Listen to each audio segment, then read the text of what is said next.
নমস্কার, আপনারা দেখছেন এখন দাসপুর বার্তা। পঞ্চমী মেলার সাড়ম্বর উদ্বোধন রঘুনাথপুর তরুণ সংঘের।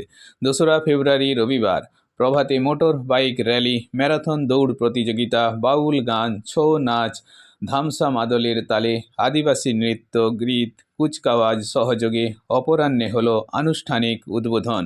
শুভ উদ্বোধন করেছেন পশ্চিমবঙ্গ রাজ্য মৎস্য দপ্তরের মন্ত্রী মাননীয় শ্রী বিপ্লব রায় চৌধুরী।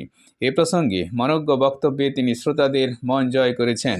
এদিন এলাকাবাসীদের বিপুল সমাগমে আরও সাক্ষী ছিলেন ঘাটাল মহকুমা শাসক সুমন বিশ্বাস, ঘাটাল মহকুমা আরক্ষা আধিকারিক অনিমেষ সিংহ রায়, বিধায়ক মমতা ভূঁইয়া, ঘাটাল পঞ্চায়েত সমিতির সহ সভাপতি বিকাশ চন্দ্র কর, কৃষি কর্মাধ্যক্ষ মন্টু বাইরি, দেয়াঞ্চক 2 জিপি প্রধান প্রশান্ত বাইরি, জেলা পরিষদ সদস্য শঙ্কর দোলই, সদস্যা খুকুমণি পাখিরা পুইলা প্রমুখ বিশিষ্ট ব্যক্তিবর্গ।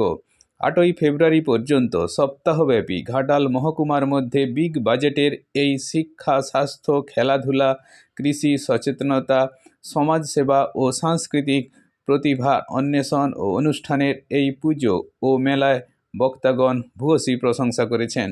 17তম বর্ষের এই পুজো ও মেলার আয়োজক ঘাটাল ব্লকের রঘুনাথপুর তরুণ সংঘ।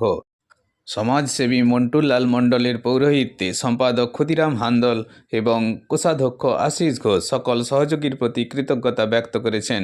ঘাটাল থেকে রিপোর্টে Shyamsundar Dolui. Like and follow with subscribe এখন দাসপুর বার্তা। এই দাসপুর বার্তায় যুক্ত হন, আলোর পথে এগিয়ে চলুন।